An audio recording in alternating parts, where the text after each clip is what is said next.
Welcome to this explainer, where we're going to dive right into Dorothy Deming's gripping play, Old Man River. Today, we're extracting some vital, real-world survival lessons from a truly harrowing fictional crisis. Now, I know what you might be thinking. It's just a play, right? But the situations these characters faced are completely grounded in the brutal realities of natural disasters. We're going to break down exactly how a sudden crisis unfolds, and more importantly, what it actually takes to survive it. So, picture this. You're stuck inside your home. It's late, it's raining heavily outside, and the dark, freezing water creeping up your house is rising at a terrifying rate of 1 foot every single hour. That is the grim reality our characters are hit with. 1 foot of rising water every 60 minutes. And the scariest part? There is no immediate end in sight. It's a completely chilling scenario, and it really forces us to confront our own readiness, doesn't it? With Amy's mother unable to get home because the bridges are completely flooded out and her father away on business, the kids in this story find themselves entirely isolated. It's exactly the kind of life or death crisis they have to face head on. Okay, let's dive into this and see how they manage to survive. All right, moving into Section 1, the rising flood threat, when the Burnett Dam breaks. Our story kicks off on a gloomy March afternoon at the Marshall home. Amy, Betty, and their neighbor Rose are basically just trapped indoors by the bad weather. But then, things escalate into a full-blown emergency when a 17-year-old neighbor named Jim Hall bursts in with some absolutely devastating news. The Burnett Dam breaks. It sends the entire river surging right toward them. And this perfectly illustrates the cascading failures of a natural disaster. Before they can even fully process the fact that a flood is coming, the telephone line goes completely dead, cutting them off from the outside world. And shortly after that, the electric power fails. Just like that, they are plunged into total, dark isolation. And the threat becomes instantly lethal right in their very own backyard. They suddenly realize that Rose's 9-year-old younger sister, Sarah, is trapped outside. She's stuck on the porch of a playhouse that is literally starting to float away. Jim immediately springs into action, bravely wading right into the rising, knee-deep freezing waters to pull her to safety. It's a daring rescue, and it proves just how fast the environment around them is turning absolutely deadly. Let's look at Section 2, Preparing for the Worst, Taking Control of the Crisis. With the immediate outdoor threat handled and young Sarah safely inside, Jim really steps up as the leader indoors. Keep in mind, there are 0 adults present. His immediate actions are just an absolute masterclass in disaster protocol. He executes a highly practical survival checklist. First up, he organizes the group to fill absolutely every available container with fresh water. This is crucial because during a flood, municipal water sources are instantly compromised. Next, he ensures they have visibility by gathering flashlights and candles alongside a first aid kit. And finally, he checks the food. Secure clean water first, ensure you can see, and lock down your rations. It is literally textbook emergency management. But as they're preparing in that flickering candlelight, the psychological terror really starts to set in.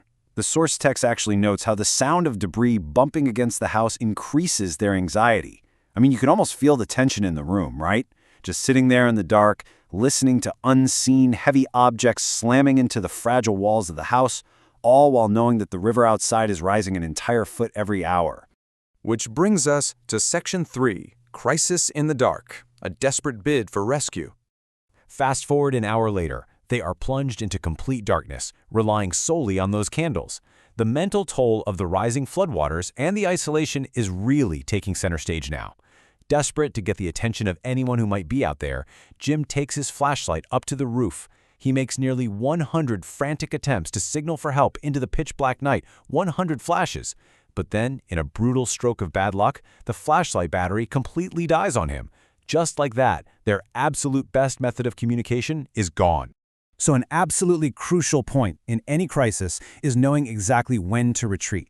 Jim does the math. He realizes that at a foot an hour, the first floor is going to be completely underwater by morning. He makes the grim, calculated decision that they must move all of their painstakingly gathered supplies, the food, the water, the blankets, all the way up into the attic. They literally have to outrun the indoor flood by moving to higher ground within their own home. Let's transition to Section 4, the Red Cross Rescue. Help arrives, but definitely with complications. Okay, so just as the kids begin the massive heavy lifting of hauling all their supplies upstairs to the attic, a shout cuts through the dark night from outside. It's Mr. Peters and a Red Cross nurse named Miss Penny Marsh, and they have finally arrived in a rescue boat.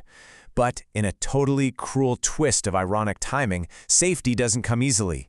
The sheer chaotic excitement of finally being rescued leads to a severe secondary emergency. Young 9-year-old Sarah slips, tumbles from a stepladder, and breaks her leg right there in the dark, flooded house. Now, you have to notice the incredible ingenuity of a trained Red Cross nurse here. Miss Marsh doesn't have a sterile hospital trauma bay at her disposal. Instead, she seamlessly turns everyday household items into a highly effective medical device. She improvises a splint using regular pillows, an umbrella, and a walking cane to keep Sarah's broken leg perfectly stiff so she can be safely transported out to the boat. It's just brilliant. But getting out to that boat reveals yet another harsh reality of disaster rescue: incredibly limited resources. The boat is simply too small for the whole group, so they're forced to make tough triage evacuation decisions on the spot. Because she's injured, Sarah obviously goes first, along with Rose and Betty, heading straight to an emergency hospital. Jim and Amy bravely volunteer to remain behind. They are left waiting on the dark roof for a return trip, with nothing but a warm jar of coffee provided by the rescuers to keep their spirits up. Talk about nerve-wracking. Wrapping things up with Section 5, Key Survival Lessons: The Power of Preparedness. As the play concludes with Jim and Amy expressing their deep gratitude for their rescuers, let's step back and look at the real-world takeaways here. Because this story isn't just a thrilling piece of drama, it's practically a blueprint for quick thinking. First, you must anticipate total infrastructure failure. When the water rises, the grid goes down. Second, you need a decisive leader like Jim to delegate tasks. Third, you have to secure fresh water and light sources immediately, before things get worse. And finally, it highlights exactly why we must support organizations like the Red Cross and value well-equipped town disaster committees. Because at the end of the day, they are the ones who show up in the dark when all else fails. And this brings us to a final, absolutely critical thought to leave you with today.